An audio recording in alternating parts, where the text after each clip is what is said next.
Shalom, praise the Lord. நம்முடைய பிதாவாகிய தேவனாலும் நம்முடைய கர்த்தராகிய இயேசு கிறிஸ்துவினாலும் நம் அனைவருக்கும் கிருபையும் சமாதானமும் உண்டாவதாக. அடித்து இறங்குகிற கர்த்தர் அப்படிங்கிற தலைப்பின் கீழாக நம்ம ஆண்டுடைய வார்த்தையை நம்ம கவனிச்சிட்டு இருக்கோம். ஏசாயா 60:10 இவ்விதமாக சொல்லப்பட்டிருக்கு.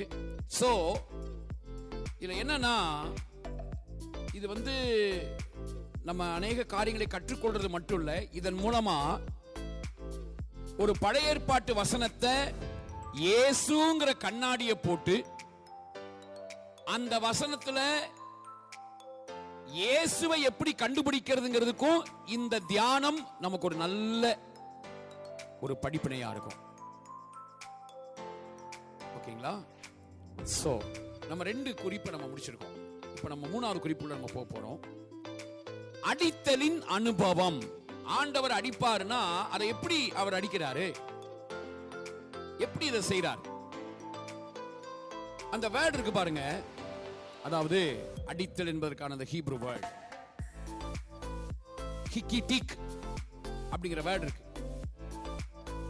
ஹே 5வது லெட்டர், காஃப் 11வது லெட்டர், அப்புறம் யோது 10வது லெட்டர், அப்புறம் டவ் 22வது லெட்டர், அப்புறம் யோது 10வது லெட்டர், காஃப் 11வது லெட்டர். இதனுடைய வேல்யூஸ்ல ஆர்டினல் சிங்கிள், கார்டினல் சிங்கிள் போட்டீங்கன்னா 15 வரும். 15 5 plus 2 plus 1 plus 4 plus 1 plus 2 ஹிக்கிடிக். So இந்த 15 இத கூட்டினா 30 வரதை நீங்க பார்க்க முடியும். 30 அப்படிங்கிறது லாமேட் அப்படிங்கிற எழுத்து. லாமேட் அப்படின்னா போதித்தல் அப்படின்னு அர்த்தங்க. அப்ப ஆண்டவர் அடிப்பாருன்னா பெரம்பை எடுத்து செய்வியா போவையா பண்ணுவியா அப்படின்னு அடிக்கிற அடி இல்ல. இங்க ஆண்டவர் அடிப்பார்னா அவர் தம்முடைய வார்த்தையை கொண்டு நம்மோடு பேசி அந்த பேசுகிற வார்த்தையினால் நம்மை அடிப்பார். நமக்கு தண்டனை கொடுத்து நம்மளை பெரம்பெடுத்து அடிச்சு, இல்ல ஏதோ ஒரு ஆக்சிடென்ட் ஆக வச்சு, அல்லது ஏதாவது ஒரு வியாதியை கொடுத்து உங்களை படுக்க வச்சு அந்த மாதிரி அடிக்கிற அடி கிடையாது பிரதர் சிஸ்டர். ஆண்டவர் தம்முடைய வார்த்தையை பேசி, அந்த வார்த்தையை பேசும்போது அந்த வார்த்தையில 2மே நடக்கும். ஒரு சைடுல அணைக்கிற வேலையும் நடக்கும், இன்னொரு சைடுல அடிக்கிற வேலையும் நடக்கும். அதாவது உங்களை என்னையும், நம்ம அவருடைய பிள்ளை பாருங்க, அவர் நமக்கு அப்பா. சோ நம்மளை அணைப்பார். நமக்குள் இருக்கிற தேவையில்லாத காரியங்கள், அகற்றப்பட வேண்டிய காரியங்களை அடிப்பார். இததான் எபிரேயர்ல 4ஆம் அதிகாரத்துல 12-13 வசனத்துல நம்ம இதை வாசிக்க முடியும். எபிரேயர் 4ஆம் அதிகாரம் 12-13 வசனம். சோ அங்க ரொம்ப அழகா அது சொல்லப்பட்டிருக்க நீங்க பார்க்க முடியும். வாசிங்க. எபிரேயர் 4ஆம் அதிகாரம் 12-13. தேவனுடைய வார்த்தையானது அது எப்படி இருக்காம்? ஜீவனும் வல்லமை உள்ளதாயும்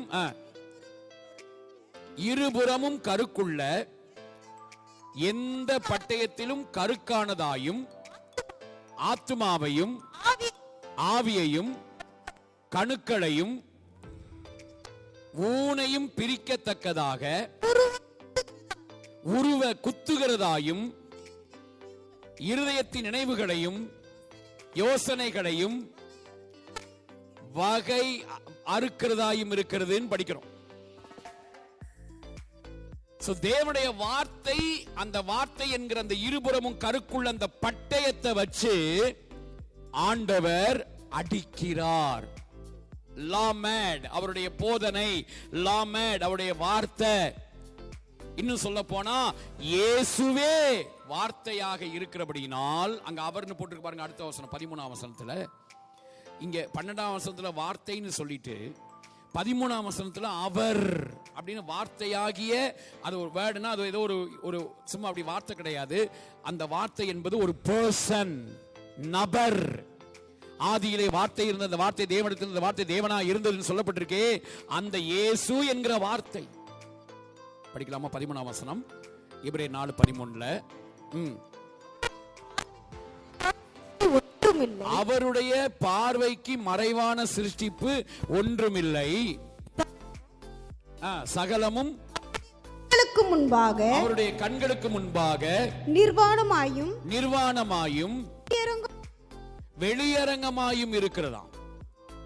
அப்போ பாருங்க, ஆண்டவர் அடிப்பாரு அப்படின்னா என்ன, எப்படி அடிப்பாரு? பெரம்பெடுத்து அடிப்பாரா? பெரம்பெடுத்தெல்லாம் அடிக்கிறதுலாம் கிடையாது. பெரம்பெடுத்து அடிக்கிறது, உங்களை வியாதியில படுக்க வைக்கிறது, உங்களை கொல்றது, அல்லது உங்களுக்கு ஆக்சிடென்ட்டை கொண்டு வர்றது, நிறைய பிரச்சனை போராட்டத்தில் கடந்து நீங்க உங்களை தவிக்க வைக்கிறது, அது இல்லைங்க. அவர் தம்முடைய வார்த்தையை கொண்டு, அவரே வார்த்தையாக இருந்து ஒரு சைடுல அந்த வார்த்தையினால நம்மளை அணைக்கிறாரு. அணைச்சு நமக்குள் இருக்கிற தேவையில்லாத காரியங்களை, நம்முடைய முன்னேற்றத்தை தடுக்கிற காரியங்களை, நம்மளை வளர விடாம ஆக்குகிற காரியங்களை அவர் அடிப்பார். நம்மளை வளர விடாம அந்த தடுக்கிற அந்த காரியத்தின் மேல அவர் கடுங்கோபமா இருக்கிறாரு. சாதாரண கோபம்லாம் இல்ல. என் பிள்ளைடா, என் பிள்ளை வளர்றதுக்கு, என் பிள்ளை முன்னேறதுக்கு, என் பிள்ளை வாழ்க்கையில உயர்வதற்கு தடையா இருக்கிறே நீ, உன்னை விடமாட்டேன் சொல்லி நமக்குள்ள இருக்கிற தேவையில்லாத காரியங்களை கடுங்கோபம் கொண்டு அடிப்பார். பயப்படாதீங்க பிரதர், பயப்படாதீங்க சிஸ்டர்.